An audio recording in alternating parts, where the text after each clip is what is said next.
Oke, siap. Oke, maaf ya tadi sempat ada kendala teknis, tapi tidak Siap, apa-apa ya. nggak ada masalah, Tetap Mbak. selalu semangat. Semangat, yes. Semangat terus. Oke, nah ini tadi kita sempat terputus ya membahas tentang sebenarnya apa sih yang dimaksud dengan sertifikasi kompetensi itu begitu. Sertifikasi kompetensi. Jadi sertifikasi kompetensi itu sebenarnya proses pemberian sertifikat kompetensi yang dilaksanakan secara sistematis dan objektif melalui uji kompetensi, Mbak, yang mengacu pada standar. Oke. Ya, jadi standar itu kalau kita bicara standar ya ada standar nasional atau standar internasional ya, atau standar kompetensi khusus begitu, Mbak. Jadi semua itu emang sesuai dengan standarnya ya. Betul, Dan betul. para pekerja atau para calon pencari kerja benar-benar job harus seeker ya.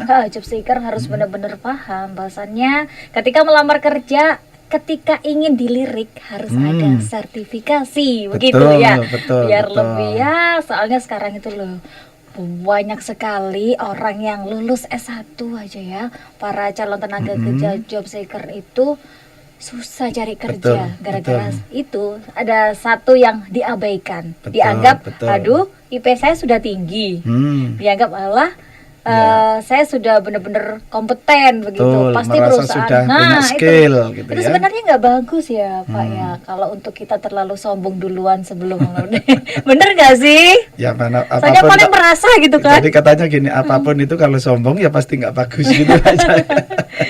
Enggak, itu kan ibaratnya mereka nganggapnya percaya diri, ya kan? Dan jadi gini Mbak Jah, apa tuh namanya, kalau kemarin kita itu kan membahas bahwa salah satu kompetensi yang harus dimiliki oleh para pencari kerja, para job seeker yang khususnya fresh graduate itu ya, satu harus memiliki kemampuan di bidang soft skill, dan yang kedua harus membangun karakter gitu ya. Nah yang ketiga yang kali ini kita itu akan berbicara di luar itu. Ternyata untuk meningkatkan daya saing para pencari kerja itu adalah salah satunya sertifikasi. Jadi seseorang itu ketika sudah memiliki sertifikasi kompetensi, minimal memberikan nilai tambah yang bisa meyakinkan orang bahwa kompetensi atas dirinya itu sudah mendapatkan pengakuan. Sudah begitu. bagus, sudah Iya. kredibel begitu ya. Jadi makanya yang tadi dikatakan Mbak Ica, apa sih Pak sebenarnya sertifikasi kompetensi gitu ya? Sertifikasi kompetensi itu sebenarnya pemberian sertifikat kompetensi yang dilaksanakan secara sistematis dan objektif melalui uji kompetensi. Prosesnya begitu ya. Jadi semua orang itu Mbak, semua profesi sekarang itu harus disertifikasi, harus memiliki bukti sertifikasi. Seperti Mbak Ica nih sebagai seorang penyiar, sebagai seorang pers, harusnya Mbak Ica juga harus sudah tersertifikasi. Jadi bentuk pengakuannya ini harusnya berbentuk sertifikat kompetensi gitu ya. Itulah kenapa semua perlu diuji ya, termasuk Betul. Dewan Pers itu juga kita juga ada ujiannya loh. Oh, ujiannya oleh apa nih Pak? Ujian Dewan Pers itu kayak ujian sungguhan Pak. Bagaimana melakukan wawancara apa saja, bagaimana Betul. tekniknya, narasumbernya dari mana saja, terus bagaimana melobi, itu semuanya diujikan loh. Begitu. Ya. Jadi biar gini Mbak. diakui, nggih. Boleh. Saya juga pernah dengar ini tentang uji kompetensi bagi teman-teman wartawan UKW. gitu ya. Kalau saya sarankan begini. Lembaga yang berhak mengeluarkan sertifikat kompetensi itu ada lembaga khususnya. Jadi dalam hal ini kalau kompetensi kerja atau profesi harusnya melalui LSP di bawah BNSP, Mbak. Jadi LSP itu lembaga sertifikasi profesi, BNSP itu Badan Nasional Sertifikasi. LSP adalah sebuah lembaga yang sudah memiliki lisensi dari BNSP untuk melakukan uji. Lah harusnya teman-teman pers kemarin, kalau menurut saya ini menurut pribadi ya Mbak ya, harusnya teman-teman pers itu membuat standarnya dulu, SKKNI-nya dulu. Setelah standarnya, misalnya standarnya orang melakukan investigasi itu apa sih? Nah, misalnya melakukan pertanyaan, melakukan apalah, saya nggak ngerti istilahnya. Harusnya di situ SKKNI-nya disusun dulu oleh teman-teman pers. Di situ melibatkan tenaga ahli, terus asosiasi yang membidangi, para pakar diajak. Setelah itu SKKNI-nya disetorkan, nanti digedok oleh Kemenaker. Nah, selanjutnya apa? Setelah standarnya sudah selesai, teman-teman Dewan Pers harusnya membuat LSP-nya di bidang apa, jurnalis misalnya begitu. Setelah itu baru mensertifikasi. Harusnya urut-urutannya seperti itu. Begitu Mbak Ca ya. Kalau menurut saya ini menurut saya ya. Nanti ini bisa kita diskusikan ya dengan teman-teman Dewan Pers. Insya Allah nanti ya, saya maksudnya bagus sekali teman-teman Dewan Pers kemarin itu untuk menghasilkan seorang wartawan yang profesional, karena kita tahu ya Mbak, di luar sana nih ada yang tanda kutip gitu ya, wartawan tanda kutip itu kan banyak, sehingga ketika kemarin teman-teman Dewan Pers itu melakukan uji kompetensi itu bagus sekali. Tetapi menurut saya seharusnya Dewan Pers membentuk LSP di bidang pers, di bidang jurnalis, sehingga nanti skemanya ada jurnalis, ada apa nih namanya nih, seorang penyiar, announcer, dan lain-lain itu ya. Nah setelah itu yang menguji berarti LSP pers gitu mestinya, bukan Dewan Persnya. Menurut saya gitu, Dewan Persnya menyusun standarnya. Begitu Mbak Ca ya. Nah, nanti kita lanjutkan untuk yang calon pencari kerja ya, untuk mencari kerja. Iya. Ini nanti dengan teman-teman pers senior di luar sana, ininya saya siap diajak diskusi, gitu. Enggak apa-apa kan, ini hanya masukan saja. Siap. Kalian kan benar-benar dipahami, didengarkan, gitu kan. Kan nggak ada salahnya sih. Benar semua. Benar semua. Nggak ada Pak. salah, emang benar ya Pak. Betul. Ini berarti benar-benar ya Pak ya, sangat penting sekali ya sertifikasi bagi bagi calon tenaga kerja ini ya. Bagi job seeker ya. Nah, untuk mendapatkannya bagaimana? Oke, jadi gini, kita urutkan dulu. Jadi semua orang harusnya ketika orang itu sudah punya pengalaman, ketika orang itu sudah melalui pendidikan pelatihan dan merasa dirinya mampu, wujud atau pengakuan daripada kompetensi yang sudah didapatkan itu harusnya berupa sertifikat kompetensi. Kemana daftarnya? Harus ke LSP sesuai dengan kompetensinya masing-masing. Contoh nih, kalau seseorang yang ahli di bidang akuntansi, kepingin kompetensinya,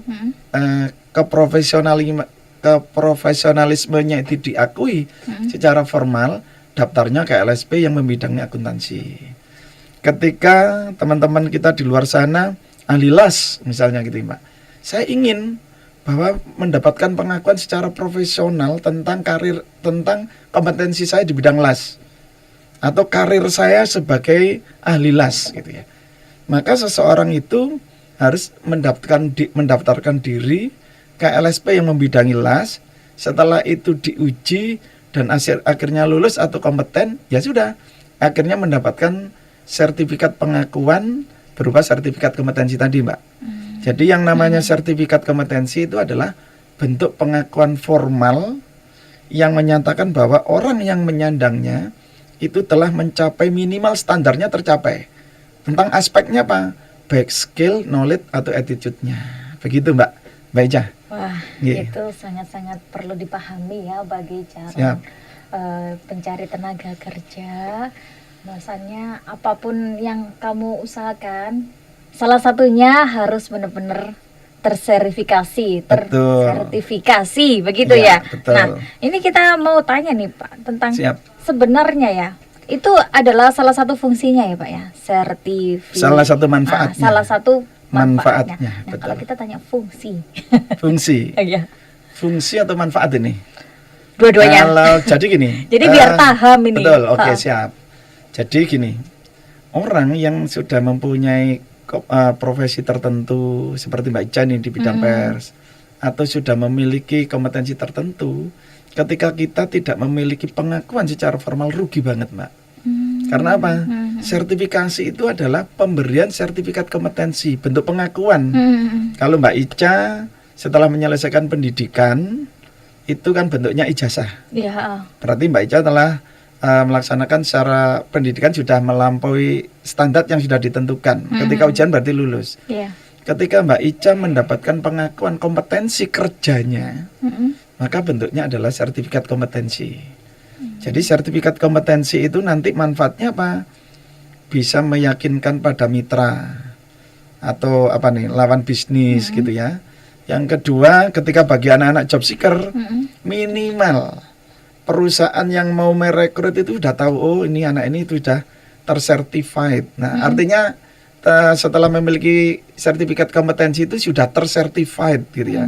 Tersertified di bidang administrasi perkantoran, tersertified di bidang jurnalis, tersertified di bidang misalnya desain grafis. Orang yang sudah tersertified, minimal kalau saya perusahaannya, ya pasti nggak ragu-ragu untuk menerima itu. Karena apa, Mbak? LSP itu ketika memberikan label kompeten pada seseorang itu juga hati-hati banget. Ya, Oh, berarti hati-hati. tidak mudah ya ketika melakukan sertifikasi Nah. itu tidak mudah. Gimana Tidak nih? mudah dan tidak sulit sebenarnya. Oke, gimana nih? Kita Kita bahas kan juga langsung. perlu paham. Oke.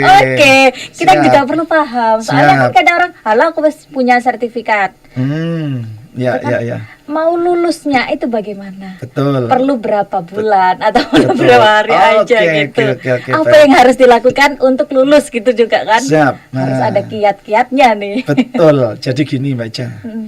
Ternyata sertifikasi itu tidak seperti menakutkan seperti yang dibayangkan banyak orang juga ternyata. Oke. Tetapi juga nggak semudah itu untuk mendapatkan gitu ya. Jadi posisinya benar-benar objektif. Orang kalau memang sudah kompeten ya sudah dilabeli kompeten. Kalau belum, mohon untuk ditingkatkan lagi kompetensinya dan nanti bisa mengambil kesempatan lagi untuk diuji kembali gitu ya. Contoh nih, seseorang yang sudah mempunyai pengalaman bertahun-tahun, maka LSP itu tidak perlu juga menguji seperti orang-orang yang belum berpengalaman. Contoh nih, kita mau menguji levelnya Pak Dimam Abrur misalnya. Iya, Ini untuk level seorang jurnalis senior misalnya. iya. Terus ada LSP di bidang jurnalis menguji orang-orang di tingkat yang senior-senior. Iya. Maka LSP itu cara ngujinya satu, bisa dilakukan secara observasi, melihat orang ketika bekerja langsung. Contoh nih saya menguji Mbak Ica di bidang penyiaran Jurnalis. ini, Iya, penyiaran.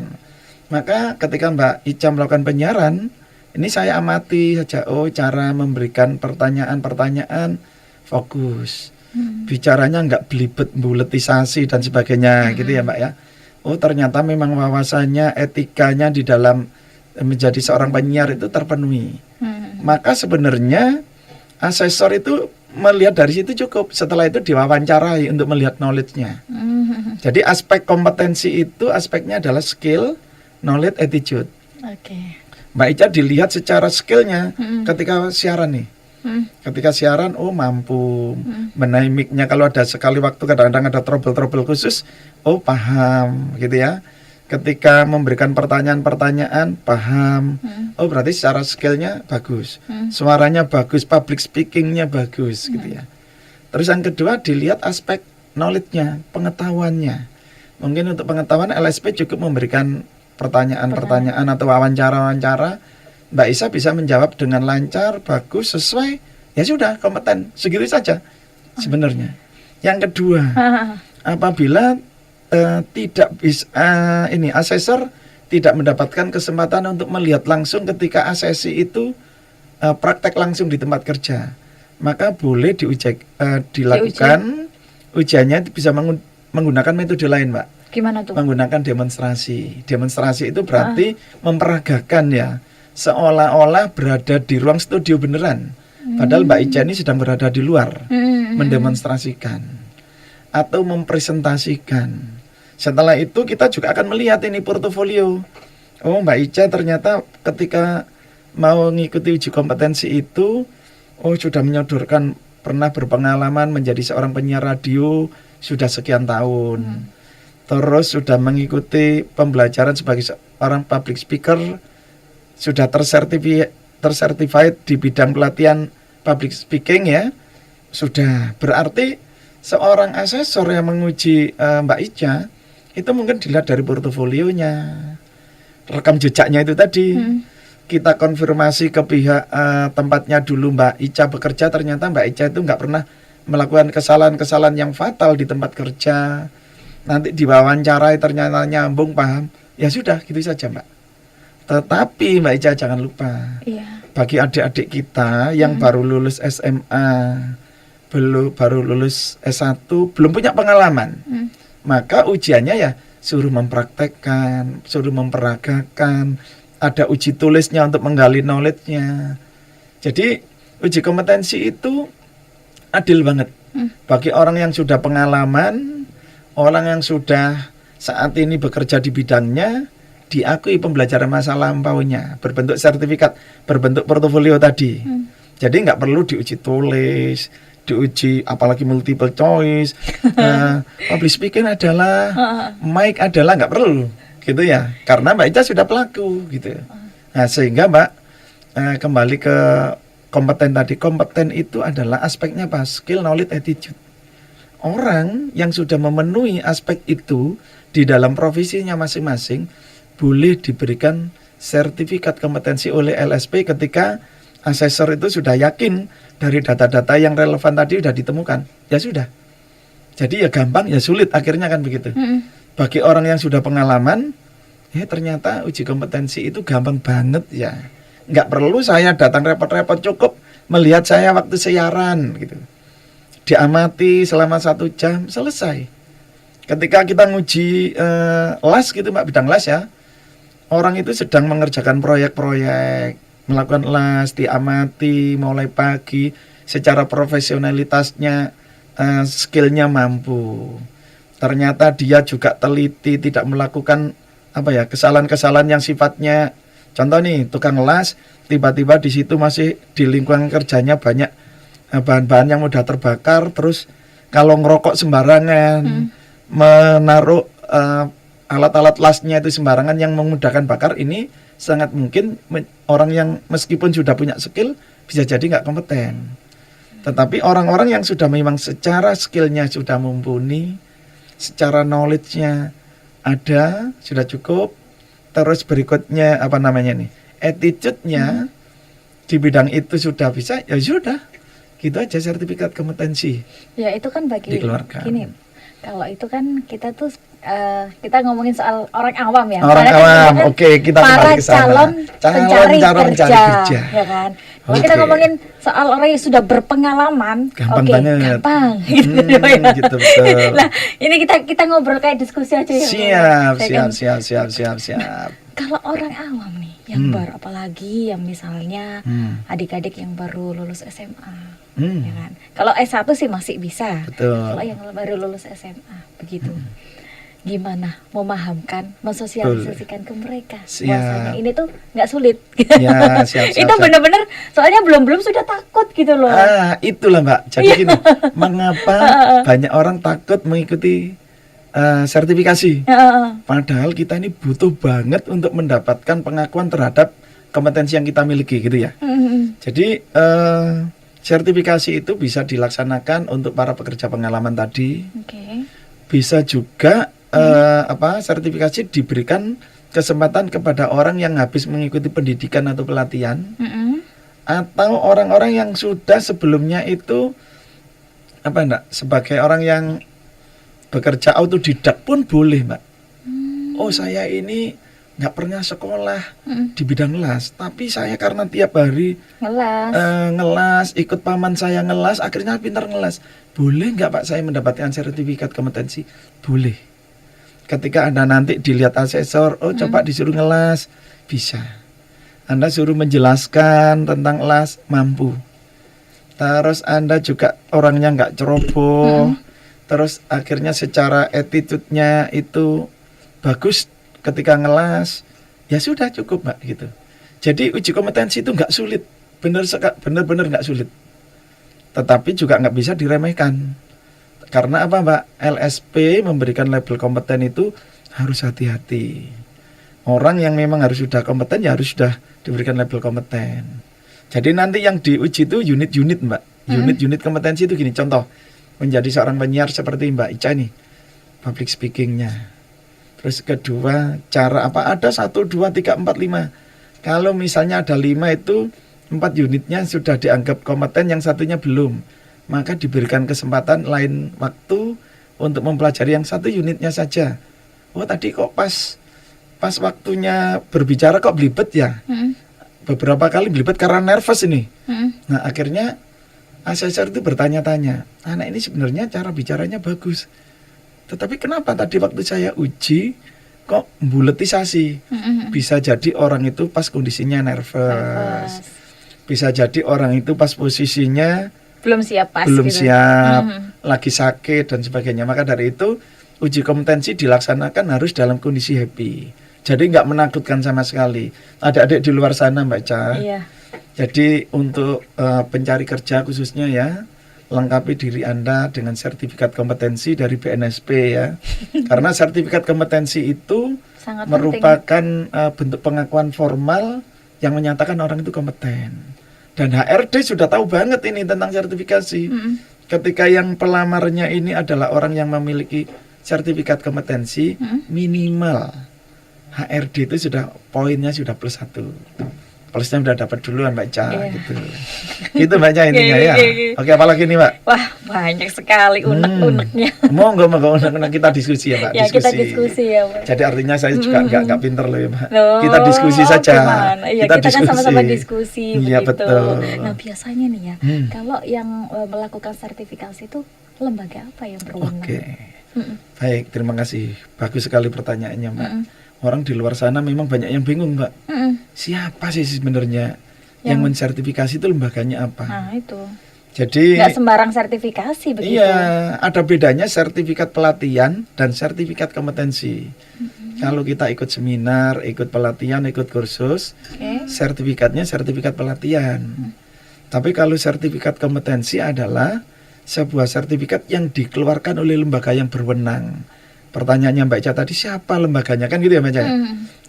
Yang berwenang mengeluarkan sertifikat kompetensi adalah lembaga sertifikasi profesi atau LSP yang sudah mendapatkan lisensi dari Badan Nasional Sertifikasi Profesi, dari BNSP Pak. Jadi badan resmi yang sudah dimiliki oleh negara kita untuk sertifikat kompetensi kerja itu adalah BNSP. Jadi urut-urutannya sedikit ya Mbak, untuk adik-adik kita mungkin sedikit penyerahan ini. Paham nih. Jadi ada Undang-Undang 13, salah satu undang-undang itu tentang ketenaga kerjaan Pak. Salah satu amanah undang-undang itu adalah untuk melahirkan tenaga kerja yang kompeten itu dibentuklah badan yang tugasnya itu untuk sertifikasi. Yaitu akhirnya lahirlah PP nomor kalau nggak salah 24 tahun 2000, PP 23 atau 24 ya tahun 2004 ya, lahirnya BNSP. Tapi yang sekarang ini PP-nya sudah berubah menjadi PP nomor 10 tahun 2018 Mbak. Itu tentang Badan Nasional Sertifikasi Profesi. Badan BNSP itu nggak mungkin bisa mensertifikasi seluruh bidang. Ada elas, ada perkapalan, ada public speaking, ada komputer, ada macam-macam ribuan profesi di Indonesia ini ya Mbak ya. Maka dari itu BNSP membentuklah lembaga di bawahnya, di bawah kontrol BNSP. Namanya Lembaga Sertifikasi Profesi, LSP. Tentu saja LSP ini harus mendapatkan ujian sangat luar biasa Mbak standarnya. Jadi lembaga ini bisa mendapatkan lisensi itu sudah screeningnya dari BNSP luar biasa. Sehingga nanti LSP inilah yang akhirnya mensertifikasi profesi sesuai sektornya masing-masing. LSP di bidang pers, ya LSP pers. LSP bidang akuntansi, LSP akuntansi. LSP bidang MSDM, LSP MSDM. LSP public speaking, macam-macam banyak. Di Indonesia itu sudah banyak LSP, sehingga adik-adik para pencari kerja di luar sana, apapun profesi Anda, cari LSP sesuai dengan bidangnya. Profesi. Bagi yang baru lulus misalnya lulusan dari desain grafis atau desain komunikasi visual gitu ya. Bagaimana nih supaya saya mendapatkan pengakuan formal terhadap capaian pembelajaran saya? Cari LSP di bidang desain grafis atau DKV. Gitu Mbak Ja. Begitu. Serius kayak serius banget ya. Iya. Ya. Enggak, tapi awal itu ya Pak ya. Saya berdek. Kok Ya. lama-lama kayak diskusi gitu. Iya, iya, Karena iya. soalnya kan orang-orang awam nih ya, calon adik-adik nih, job apa sih? Job seeker, para pencari kerja. Job seeker pasti sangat-sangat ada yang bingung nih ya, kecuali dia sudah benar-benar Sudah pengalaman, betul. Kita kan sekarang kan temanya tentang calon pencari Kerja. begitu. Berarti salah satunya belum gini loh, Mbak. belum pernah Mm-mm. belum pernah bekerja. belum pernah bekerja, maka kita harus memberitahu nih kepada orang-orang yang Oke. calon penyangga kerja. Berarti pesannya gini, Mbak. Mm-mm. Dengarkan pesan-pesan saya.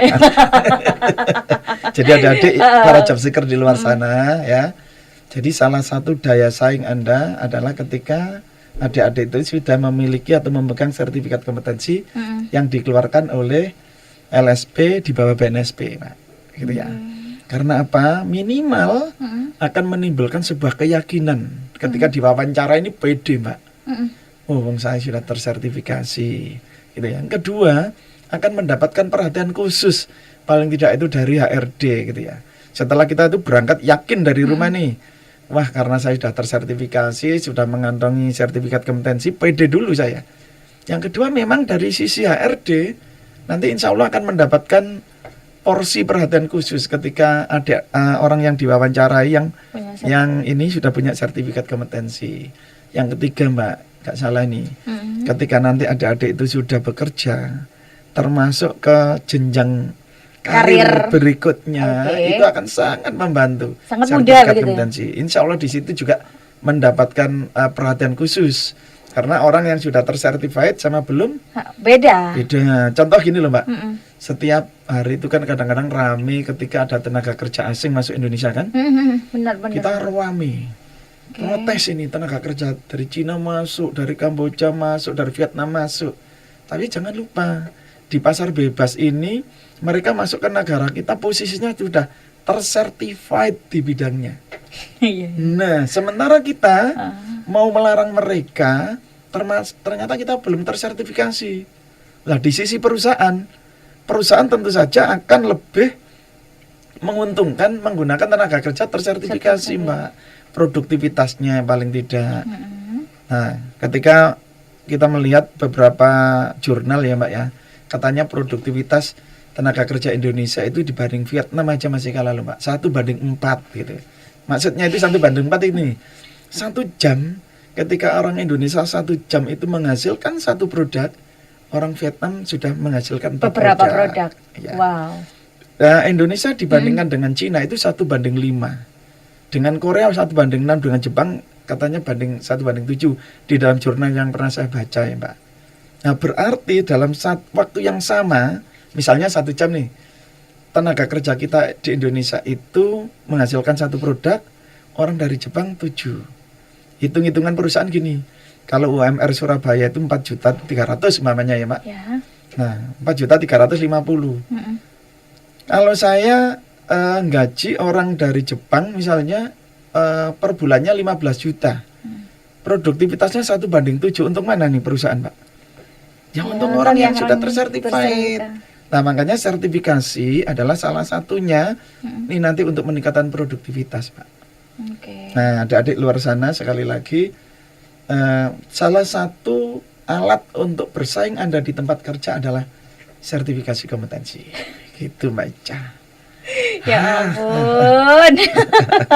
Ini tadi aku sudah share linknya. Oi, Kali aja saya nanti tak bantu share linknya, Mbak, gitu. biar bermanfaat. Iya, ya. kali aja ada yang mau tanya, monggo dibantu nge-share juga. Oh, siap. Nanti- Apakah ini ada pertanyaan ini? Nah, itu banyak sekali pertanyaan. Coba Ini dari kalau- teman-teman nih. Boleh, Yang Mbak, ada. boleh. Ini belum ada. Monggo kok di-share juga. Kali aja. Boleh ya? Iya. Saya share. Oke, teman-teman yang saat ini sedang mendengarkan, bantu share dong supaya ini juga bermanfaat bagi orang lain di luar sana. Supaya intinya manfaat lah, Pak ya, aspek Iya, manfaatnya lah. benar. Yang ini, monggo mohon dibantu ya. Oke, siapa lagi ini? Siapa lagi ini? Ini apa? Kita tadi Nanti belum toh tanya. ini kan Pak, direkam toh. Direkam. Nah, nanti Langsung kalau udah masuk selesai YouTube. nanti saya bantu share. Wah, Supaya baik. banyak teman-teman di luar sana ini Itu tadi kemarin Ikut ada yang baca. tanya loh, nomornya berapa gitu di Ah. YouTube. Berarti kan secara nggak langsung banyak banget tuh orang Iya, yang Mbak. butuh Oke. untuk pelatihan. Kan ada pelatihan Oke, gratis yang oke. bulan kemarin ya. Betul, nggak tahu bulan ini masih ada enggak kuotanya.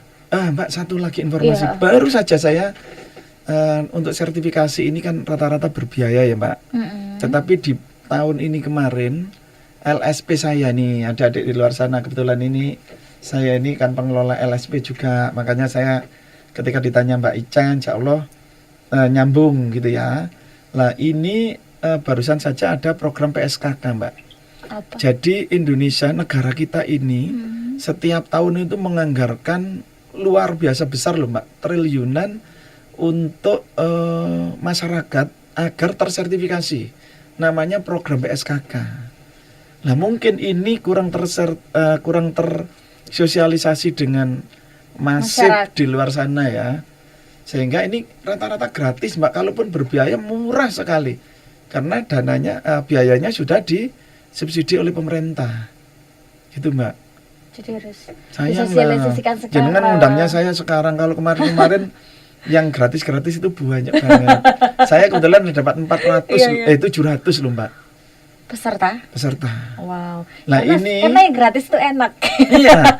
Yang di luar Apalagi sana, dapat ilmu Mbak. banyak juga kan. Baik, adik-adik Oke. mungkin ya, apapun profesi Anda, coba hari ini mulai searching Google ya, mulai mencari kalau misalnya Anda berada di kompetensinya bidang desain grafis, coba cari LSP yang mengerjakan PSKK-nya desain grafis gitu ya.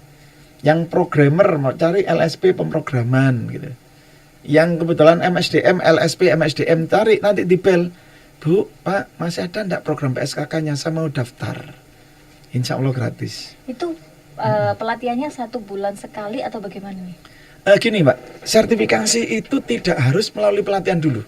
Oke. Jadi orang nggak harus ikut pelatihan dulu ya? nggak harus. Adik-adik kita yang hari ini lulus SMK, lulus S1. Pak, saya ini kok senengannya kok bercuap-cuap di depan kamera, di depan mic ya. Tiba-tiba adik-adik memberanikan diri ikut uji kompetensi public speaking. Boleh, Mbak. Jadi boleh melalui pelatihan, boleh melalui pengalaman, atau bagi para pekerja yang sudah pengalaman itu diberi kesempatan untuk mendapatkan sertifikat kompetensi melalui uji kompetensi tadi. Wow. Peluangnya banyak banget. Ayo ini yang masih di luar sana, sekali lagi ada adik kita yang saat ini lagi mencari kerja ya, Mbak. Iya. Mudah-mudahan ini masih banyak kuota, mungkin coba Anda searching bidang Anda apa, dicari LSP-nya sesuai bidang Anda masing-masing. Mumpung ada orang yang punya LSP loh ya di depan saya. Monggo langsung aja tanya sekarang juga di Ya. kolom komentar yang ada Oke. di Instagramnya IM Radio PWNU. Monggo langsung tanya ke Pak Nun. Cak Nun begitu ya. Cak Nun. Terkait BITMH ya. apa aja ya tentang sertifikasi pekerjaan akan dijawab langsung. begitu Mudah-mudahan, sama Pak. beliau. Mudah-mudahan insya Allah. Ya. Jadi, oh ya, ini kita tadi belum tanya. Boleh. Yang diuji itu apa aja? Gitu. Hmm, Itu kan penting juga. penting. Nah itu, Jadi gini, Mbak, secara umum dulu terus nanti di LSP itu ada namanya skema kompetensi ya. Skema kompetensi itu contoh nih, kalau untuk staf SDM misalnya, Iya. satu bisa menghitung upah lembur, bisa melakukan rekrutmen, bisa melakukan pengadministrasian pekerja dan sebagainya. 4 unit kompetensi. Nah, masing-masing unit nanti ujiannya seperti apa? Boleh, Mbak, diuji secara suruh praktek, boleh hanya diwawancarai, boleh digali pengetahuannya melalui uji tulis dan sebagainya, boleh. Sehingga ujiannya ini sekali lagi ya bisa praktek, bisa wawancara, bisa tulis, tapi tidak harus semuanya. Contoh nih Mbak Ica tadi, contohnya ketika jenengan sudah para pelaku sebagai seorang penyiar, UKW, gitu ya. uji kompetensi wartawan. Maka saya nguji Mbak Ica untuk penyiar kan nggak perlu tes tulis. Mungkin saya hanya bertanya, hanya mengamati sudah cukup. Itu yang pertama. Yang kedua, portofolio. Jadi teman-teman contoh nih, ketika yang mau ikut uji kompetensi desain grafis, Anda pernah mengikuti uji kompetensi desain ikut kursus desain grafis atau lulusan desain grafis, itu udah salah satunya itu yang harus disiapkan. Yang diuji apa nanti? Ya disuruh desain sederhana. Standar itu kan kan yang paling bawah ya Mbak sebenarnya. Iya. Saya yakin para pelaku itu sudah melampaui standar. Sudah biasa. Iya, gitu. sedangkan yang diuji itu standarnya dulu. Maka yang diuji yang perlu dipersiapkan apa? Yang dipersiapkan mental, Mbak. Karena mental itu gini, uji kompetensi memang benar-benar nggak boleh dilakukan ketika orang itu nervous, nggak Lagi boleh. nggak sehat. Ya harus nyantai kayak kita gini. Amit. Nyantai. Monggo. Kadang gini, kadang kita sudah persiapan ya. Nah, kita udah persiapan, benar-benar kita sudah cari data dan kita sudah benar-benar persiapkan itu jauh-jauh Ya. hari. Nah, mental kita tiba-tiba down gara-gara lihat yang uji. Itu sering sekali. Enggak. Iya, sering sekali. Jadi gini Mbak, uji kompetensi itu harus dilakukan dalam kondisi happy. Standar. Karena apa Mbak? Ketika orang itu lagi sakit, orang itu lagi nervous, orang itu sedang bermasalah yang luar biasa, kompetensi seseorang itu nggak muncul. Nah, ketika orang itu senang, santai gitu ya, saya yakin kompetensi seseorang itu aslinya pinter gitu ya. Maka asesor, yang uji asesor, yang diuji namanya asesi ya. Proses ujiannya namanya assessment. Asesor, asesi, assessment. Asesor penguji, asesi orang yang diuji, asesmen proses penilaiannya. Nah, proses penilaian itu akan dilihat fair ketika orang yang diuji dan penguji itu hubungannya baik. Hubungan baik bukan hubungan khusus ya Mbak. Karena memang justru tidak ada impartiality, keberpihakan. Contoh nih, Mbak Ica karena akrab dengan saya, pengujinya saya, wes tak permudah aja. Si B karena pernah bermasalah nih dengan saya, tak persulit. Nggak ada begitu. Jadi orang yang sudah memiliki hubungan khusus, malah ini nggak diperkenankan uji. Yang kedua, asesor nggak boleh pasang wajah galak, nggak boleh. Karena apa? Orang yang diuji nggak keluar aslinya. Nervous juga. Nervous. Ketika orang yang diuji itu nervous, asesornya harus menyapa, apa kabar, sehatkah hari ini Anda bahagia? Kalau perlu ya dibangkitkan dulu motivasinya, supaya ketika ujian itu kelihatan aslinya. Karena kondisi psikis orang itu sangat mempengaruhi loh. Betul, Benar. makanya uji kompetensi itu fair banget Mbak. Fair itu ya nggak merugikan nanti. Jadi yang pihak diuji itu nggak boleh takut, nggak boleh nervous. Bahkan ketika orang yang diuji itu merasa diperlakukan tidak adil loh, saya ini aslinya kompeten loh, aslinya ngerti, kok hasilnya saya nggak kompeten, merasa dirugikan, boleh banding. Ada banding Mbak. Kita tuh enak banget uji kompetensi. Jadi adik-adik ya, khususnya Anda yang hari ini masih mencari kerja dan Anda belum punya sertifikat kompetensi, jangan takut. Jangan takut ikut uji kompetensi, karena uji kompetensi itu enak banget. Nanti kalau Anda bingung bahkan boleh WA saya. Pak, gimana nih persiapan apa yang harus saya lakukan dalam uji kompetensi? Persiapan mental saja. Ya persiapan materi yang akan diujikan itu malah dikasih tahu kan dulu Mbak. Jadi uji kompetensi itu gini. Besok Mbak Ica saya uji tentang makan, tentang minum, tentang menyapa tamu gitu. Diberitahukan dulu. Jadi tidak boleh orang yang diuji itu belum tahu apa yang diuji. Beda kalau di sekolah atau di kampus. Besok apa ya yang keluar ya? Besok apa yang keluar? Cari tahu sendiri. Tapi kalau uji kompetensi, ujiannya besok apa saja yang akan diuji harus dikasih tahu. Si asesi ini besok Anda tak uji tentang cara makan, cara minum, cara menyajikan makanan, cara menyapa tamu. Ya berarti besok coba praktekkan cara menyapa tamu. Gimana sih etikanya menyapa tamu? Mampu menjelaskan. Coba gimana caranya tadi saat mati? Oh mampu. Ya sudah gitu ujiannya. Terus berikutnya misalnya tadi cara makan. Etikanya orang makan itu gimana? Misalnya satu sendok penuh sampai semuanya masuk. Oh berarti etikanya. Mungkin secara skillnya jalan, tapi secara etikanya atau attitude-nya yang gak pas. Maka bisa jadi orang itu dikatakan tidak kompeten itu bukan hanya karena di skillnya saja, tetapi juga di attitude-nya. Tapi enak banget, pokoknya adil. Jadi saran saya, pemerintah hari ini sedang menggelontorkan dana yang sangat besar juga agar semua masyarakat Indonesia itu tersertifikasi sesuai bidangnya masing-masing. Wow. Nah, Applause. jangan sampai Anda yang di luar sana nggak tahu informasi ini, apalagi gratis loh Mbak. Kalaupun Yang ada penting ini, itu. ya kalaupun berbiaya itu berbiaya murah sekali. Berapa sih kira-kira?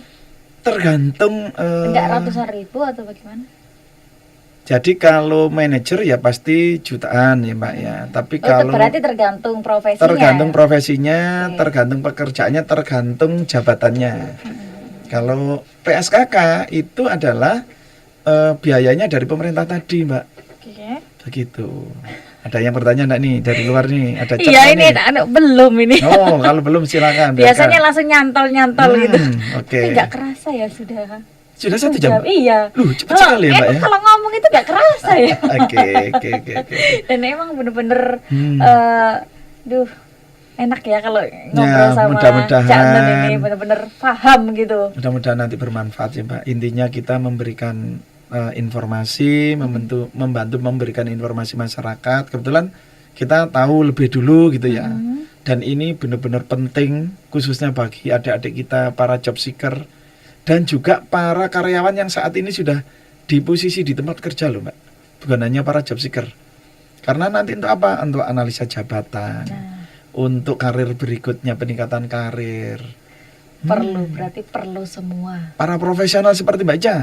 Wah, Oh, sudah untuk profesional belum profesional jenengan. ini butuh pengakuan Mbak, Oke, karena ya. ini misalnya Mbak Ica ini diundang sebagai narsum nih. Oh, Oke. narasumbernya kok sudah tersertified di bidang ini.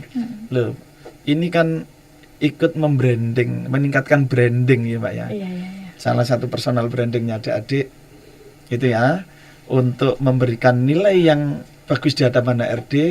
Di samping kemarin yang saya sudah sampaikan itu adalah soft skill-nya ditingkatkan, komunikasi, percaya diri, termasuk grooming ya, termasuk resiliensi, terus karakter, menjadi orang yang tangguh, pantang menyerah, tidak hanya bisa menuntut ya, terus humble, menyenangkan, terakhir sertifikasi kompetensi, bentuk pengakuan supaya Anda benar-benar di luar sana mendapatkan tempat yang layak gitu loh Mbak. Dan sesuai dengan apa yang dibutuhkan. Betul. Gitu ya. Oke. Semuanya. Aduh, Siap. terima kasih banyak ya sudah Siap Mbak, terima kasih. sering main ke sini ya. Wih, karena Semoga dekat depannya Mbak. sering-sering lagi. Amin. Habis itu main bola lagi. Siap, betul, sudah bawa Mbak, sudah bawa.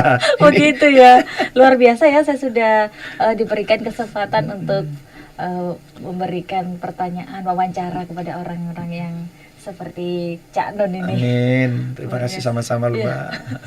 Makasih juga ya sudah memberikan informasi kepada sahabat IM Radio dan juga para pemirsa IMTV.